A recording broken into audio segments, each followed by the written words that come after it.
안녕하십니까? 박사 손해사정사가 알려주는 보험의 기초지식 그 세 번째 시간. 오늘은 바로 계약의 해지와 해제에 대해서 알아보도록 하겠습니다. 우리가 지난 시간에 봤습니다. 보험계약은 어떻게 성립되고 그 책임 개시는 언제 되는지. 그렇다면 성립되고 책임 개시가 된 보험계약에 대해서 해지할 수 있는, 중간에 끝낼 수 있는 것은 무엇이 있는지 우리 같이 한번 생각해 볼 필요가 있습니다. 그럼 보겠습니다.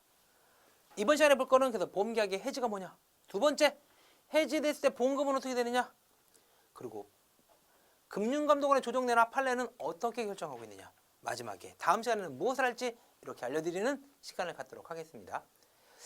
우선 첫 번째, 계약의 해지. 도대체 해지가 뭐냐, 도대체 해지가 뭘까요? 해지는 이런 의미를 갖고 있어요. 계약 당사자 일방이 의사표시하는 겁니다. 나 계약 안 할래, 깰래, 더 이상 유지하지 않을래. 이걸 바로 해지라고 합니다. 여러분, 계약 당사자는 누구랑 누굴까요? 누굴까요? 당사자. 보험회사랑 피보험자? 아닙니다. 당사자는 보험 계약자, 폴리시 홀더와 보험자, 인슈어런스, 보험회사입니다. 인슈어러. 이 둘 중에 한 명이 나 더 이상 계약을 유지하지 않을 거야 해서 효력을 중지시키는 것을 바로 해지라고 하는 겁니다. 그래서 해지는 계약자가 해지할 수 있어요. 왜? 당사자 중에 한 명, 계약자 해지할 수 있습니다. 언제? 아무 때나. 그게 이미 해지입니다. 두 번째, 보험회사가 망했어요. 이때도 해지할 수 있어요. 그러면 보험자도 또 다른 일방, 보험계약 당사자 중에 또 다른 일방, 보험회사죠. 보험회사는 언제 해지할 수 있느냐? 보험회사는 마음대로 해지를 못합니다. 마음대로 해지를 못해요. 그래서 해지의 조건을 만족하는 경우에만 해지가 가능해요. 특별한 조건을 요구합니다. 그럼 해지라는 것은 어떻게 해서 그 권리가 생기느냐? 형성권이라는 표현을 씁니다. 법률적 용어예요. 형성권이 뭐냐? 계약 당사자 일방의 의사표시가 상대방에게 도달할 때 그 효력이 발생하는 그런 법률적 권리를 형성권이라고 합니다. 다시 말해서 계약자든 보험회사든 나 계약 더 이상 유지 안 하고 해지할 거야, 이걸 상대방에게 의사표시를 하고 그 의사표시가 상대방에게 도달할 때만 해지가 되는 겁니다. 그러면 첫 번째로 우리가 볼 게 보험자가 아닌 보험계약자, 즉 폴리시홀더, 보험계약자가 해지할 수 있는 권리, 어떤 권리가 있느냐? 첫 번째, 임의해지입니다. 얘는 말 그대로 마음대로 해요. 보험금 지급 사유가 발생했든 안 했든 상관없이 계약자는 언제든 나 계약 해지할래? 가능하다는 얘기입니다. 이게 바로 임의해지권입니다. 해지하면 해지한금을 누구에게? 계약자에게 줍니다. 왜? 계약의 당사자는 계약자니까. 그래서 보험계약의 모든 권한은 누가 갖는다? 보험계약자가 갖습니다. 보험금 청구에 대한 것 빼고. 두 번째, 임보험에서는 타인을 위한 보험계약에서도 무관하게 해지 가능해요. 즉 무슨 말이냐? 계약자 마음대로 가능합니다. 그럼 임보험에서 타인을 위한 보험계약은 어떤 계약일까요? 누구와 누가 다른 계약을 타인을 위한 보험계약이라고 할까요? 네, 맞습니다. 바로 계약자와 수익자가 다른 계약을 타인을 위한 보험계약이라고 하는 겁니다. 임보험에서는. 그러면 손해보험에서는 어떨까요? 손해보험에서는 물보험, 좀 더 이해하기 쉽게 물보험이라고 표현할까요? 물보험에서는 계약자와 피보험자가 다른 계약입니다. 왜 제가 임보험이라고 한정해놨느냐? 물보험, 재산보험에서는요, 이런 게 있습니다. 계약자와 피보험자가 다른 경우에 계약자는 증권을 소지하고 있거나 피보험자의 동의를 얻은 경우에만 해지할 수 있어요. 그렇기 때문에 임보험에서는 타인의 서명, 동의나 증권 소지 여부와 관계없이 해지할 수 있지만 물보험에서는 아닙니다. 이런 차이가 있기 때문에 제가 임보험이라고 해놓은 거예요. 또 하나, 보험 계약자가 해지할 수 있는 것 중에 대표적인 것이 보험자의 파산입니다. 얘는 상법으로 정해놨어요. 상법 제654조의 1항에 보험자가 파산 선고 시 계약을 해지할 수 있습니다. 그런데요, 기간이 있어요. 기간이. 얼마 만에 해지를 해야 되느냐? 3개월입니다. 보험회사가 파산하고 3개월 이내 해지를 청구해야 돼요. 그래야지 해지한금이라도 받습니다. 그런데 해지를 안 했다. 그러면 해지한금 못 받습니다. 그런데 걱정하지 마십시오, 여러분. 우리나라에서는 보험회사가 파산해도 계약 이전 방식이라 해서 파산한 보험회사의 계약을 다른 보험사에 이전해주는 방식을 띠기 때문에 여러분들이 그 부분은 크게 걱정하지 않으셔도 됩니다. 그러면 우리가 계약자의 해지권을 봤어요. 이번에는 보험자입니다. 왜? 보험계약 당사자 일방의 의사표시에 의해서 계약이 해지된다 그랬죠. 그럼 또 다른 일방, 보험계약자 말고 또 다른 일방 누굽니까? 보험자죠. 바로 보험자가 해지할 수 있는 권한도 있어요. 근데 아까 제가 얘기했습니다.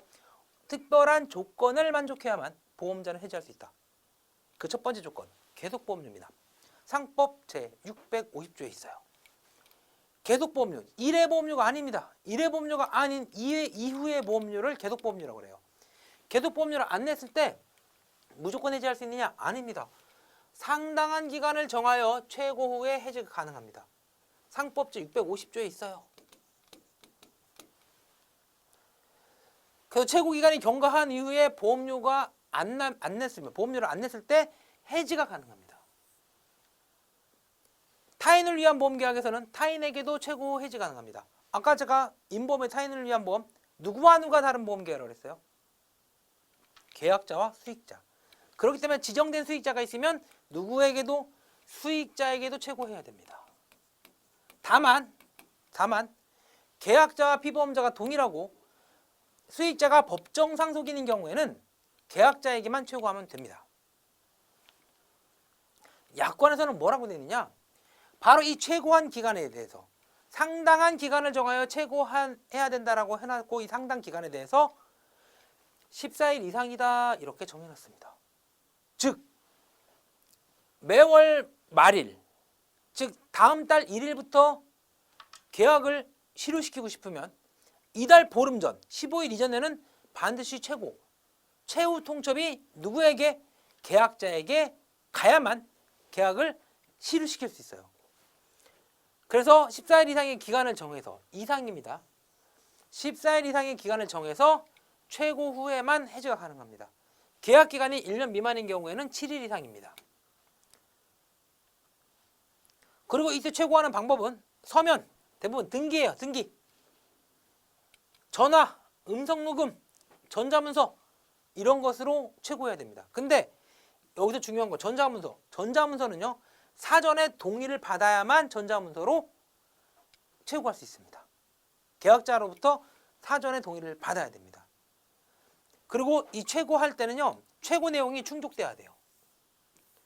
약관에 이렇게 돼 있습니다.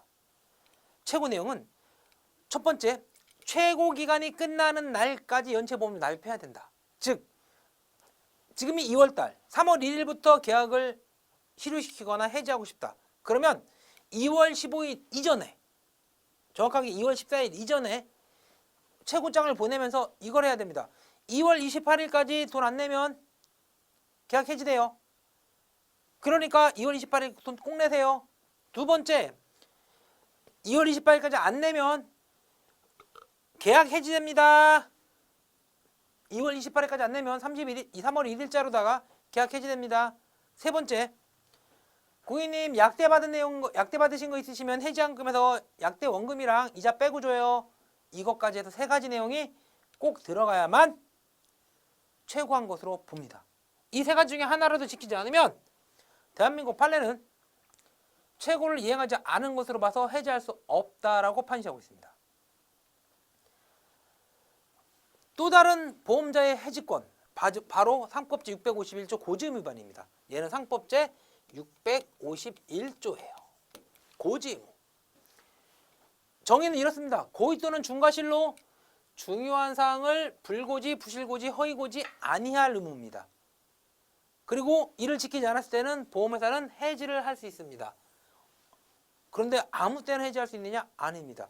고지의무 위반 사실이 있었던 것을 안 날로부터 1개월 이내, 보험계약을 체결한 날로부터 3년 이내, 계약을 해지할 수 있습니다. 약관에서는 얘를 계약전 할 의무라고 표현을 해요. 상법 제651조에서는 고지의무입니다. 약관에서는 계약전 할 의무입니다. 그래서 정의가 이렇게 돼 있어요. 서면으로 질문한 사항에 대하여, 다시 말해서 청약서 질문표 사항입니다.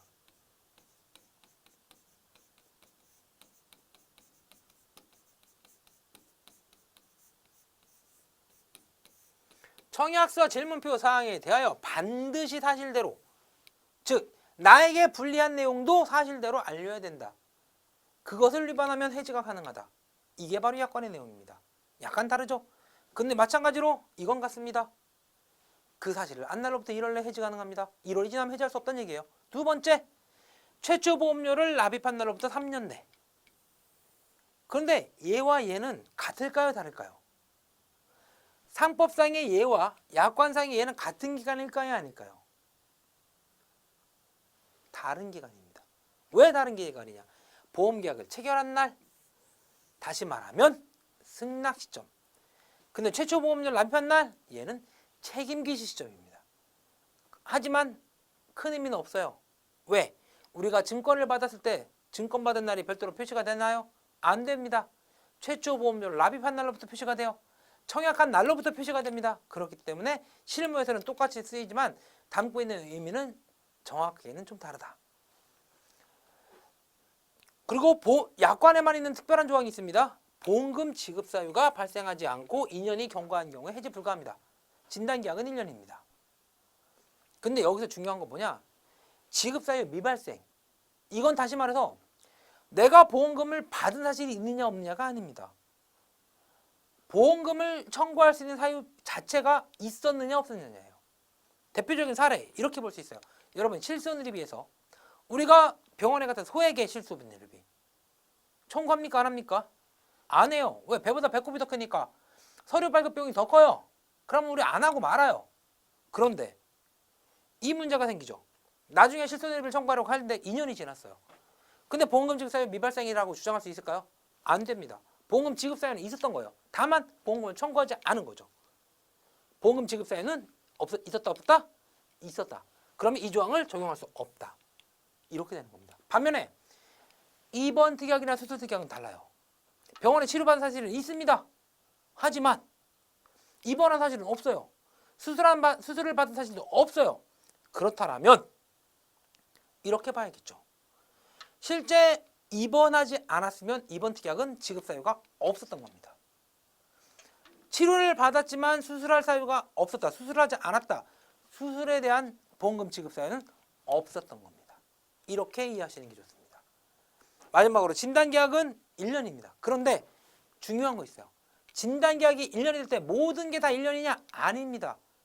진단서에 있었던 내용, 즉 건강검진 진단서, 진단계약을 하기 위해서 우리가 받았던 진단서에 있었던 내용에 대해서만 해당 질병에 대해서만 1년을 적용하게 되는 겁니다. 세 번째, 통지무입니다. 상법제 652조에 있어요. 652조.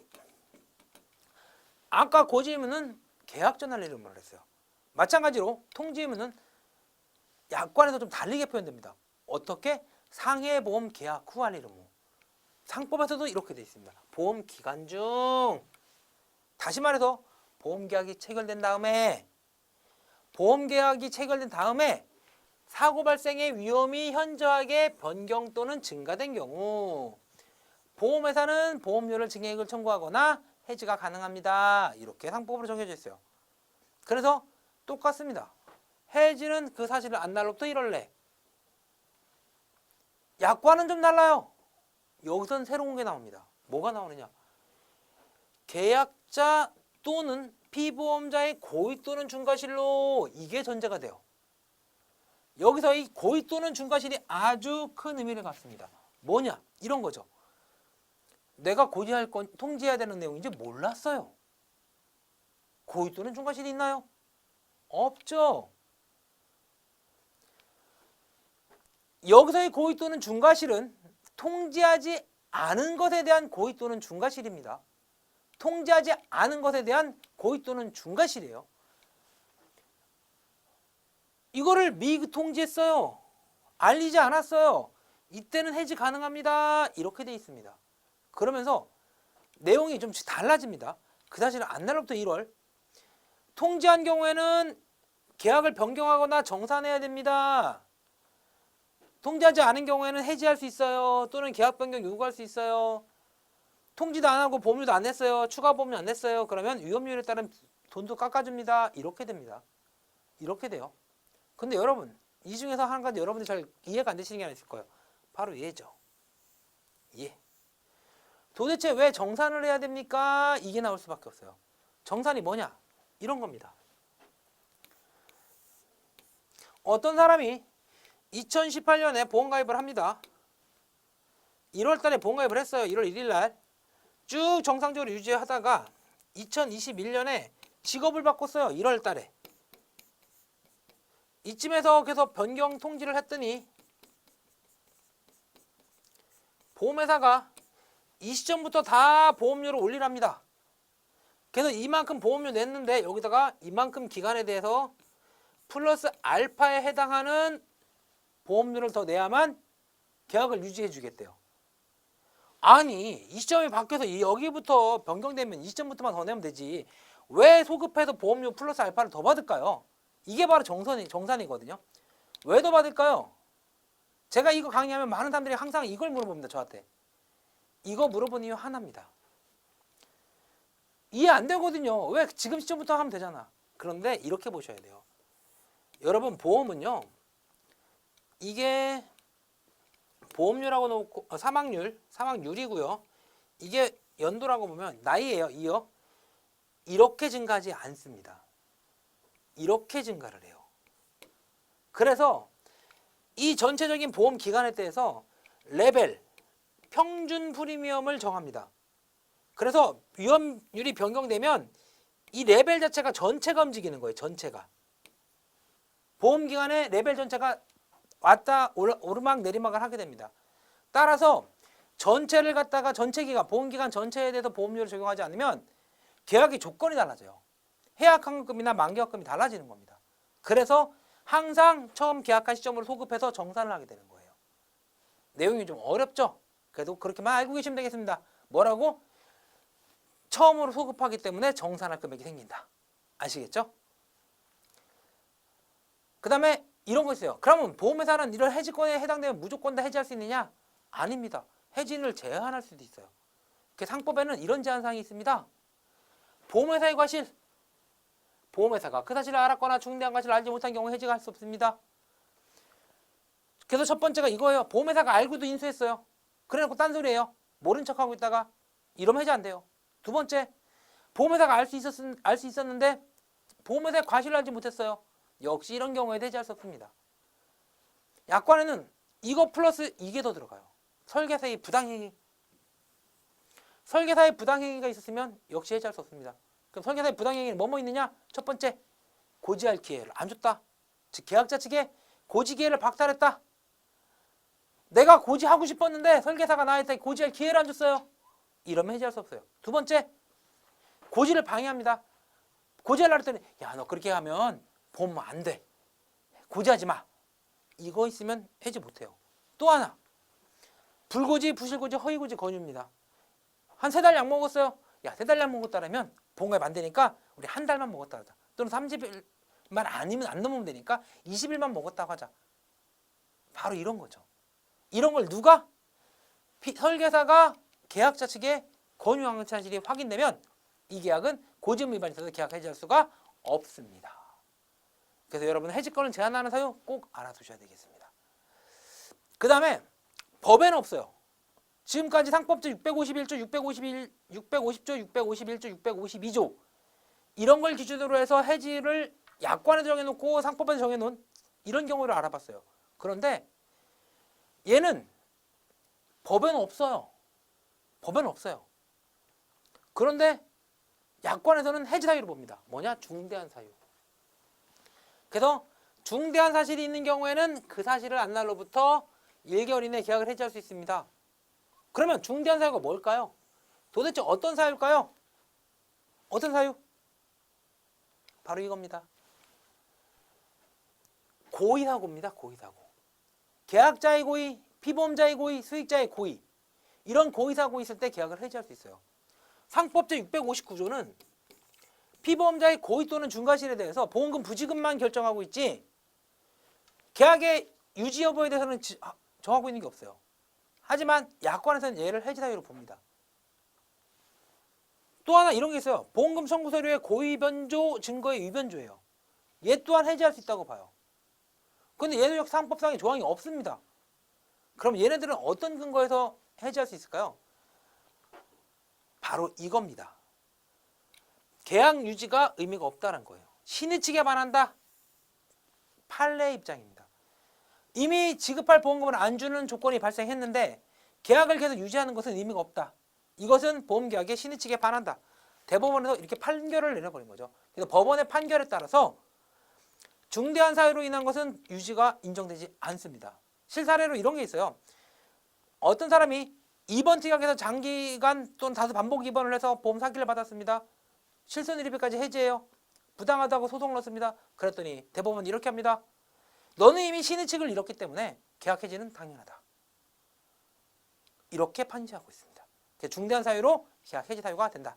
그럼 해지 효과는 뭐냐? 장래에 향해서 효력이 상실됩니다. 장래에 대해서 만약에 현재 오늘 시점부터 해지를 하면 바로 이 순간부터 장래에 대해서만 소급되지 않습니다. 해지는 절대 소급표가 없어요. 그래서 해지한금만 주고요.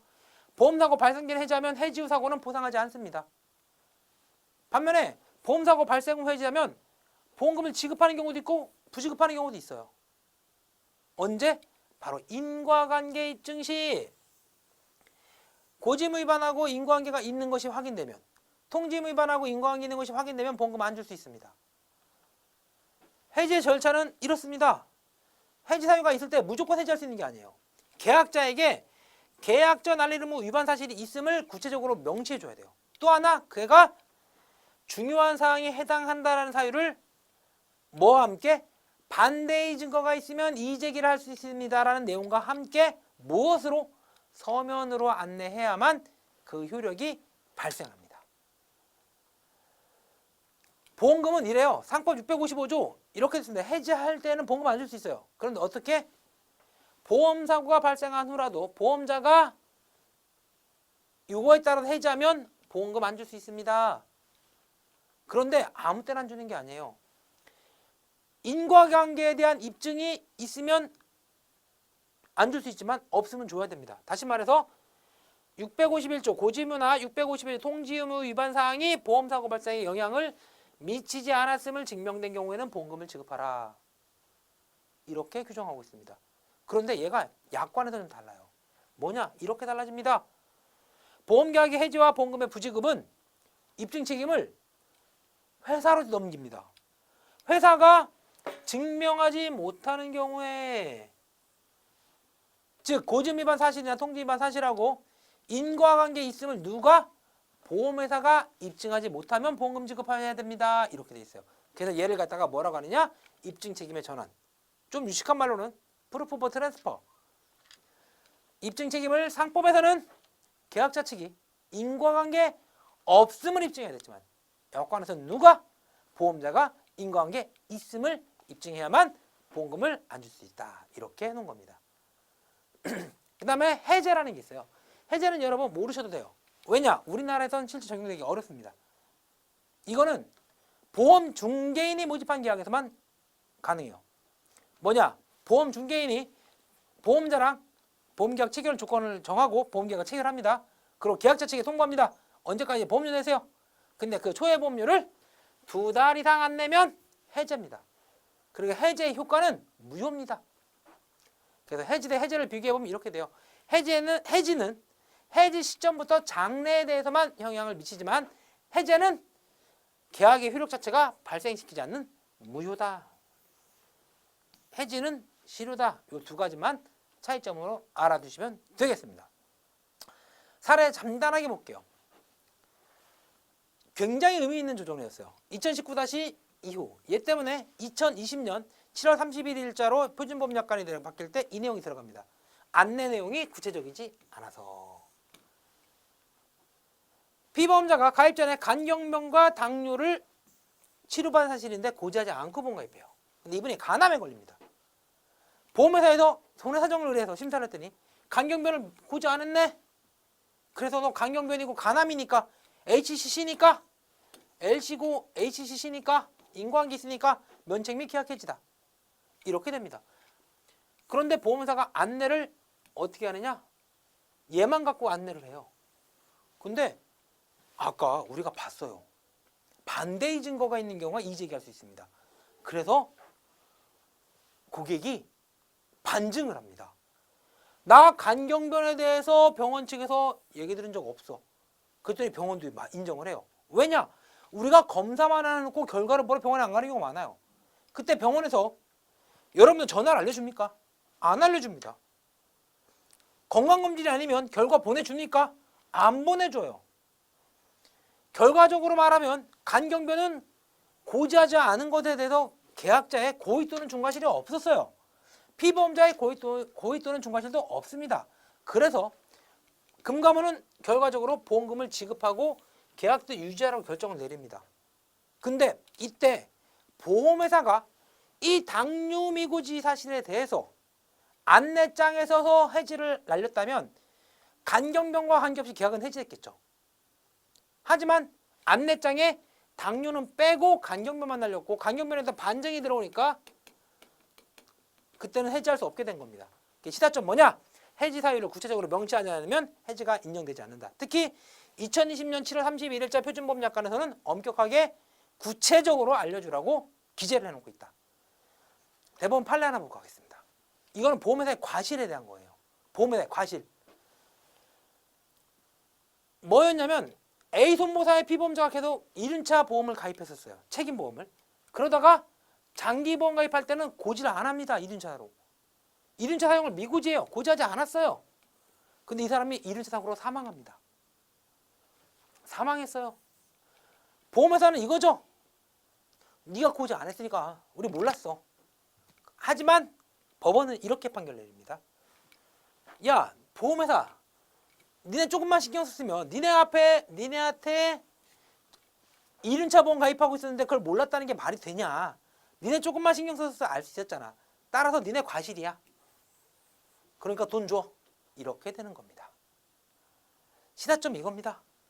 보험회사의 과실이 있는 경우 이를 이유로 보험계약 해지 및 보험금 부지급을 부정한 사례가 되겠습니다. 제가 이런 사례에 대해서는 나중에 날을 잡아서 한번 다시 해드립니다.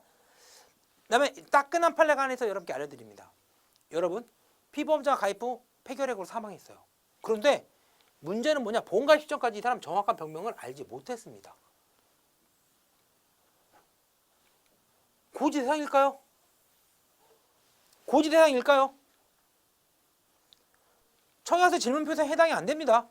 고지 대상일까요? 법원은 어떻게 결정 내렸을까요?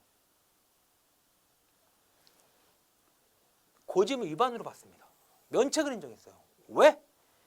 재반 사정에 비추어 봤을 때 누가 봐도 아파요. 누가 봐도 아픈 사람이었기 때문에 이거는 고지 대상으로 봤습니다. 이거는 시사하는 바가 큽니다, 여러분. 이런 시사를 좀 있어요. 누구나 인지할 수 있을 정도의 병명이라면 고지 대상으로 볼 수 있습니다. 얘는 역선택을 지향하기 위한 취지예요. 그래서 여러분들 청약서 질문표상 고지 대상이 되지 않아도 알리르무 대상이 될 수가 있다라는 겁니다. 네, 여기까지 우리가 해지와 해제 봤습니다. 다음 시간은 계약의 취소와 무효에 대해서 알아보도록 하겠습니다. 감사합니다.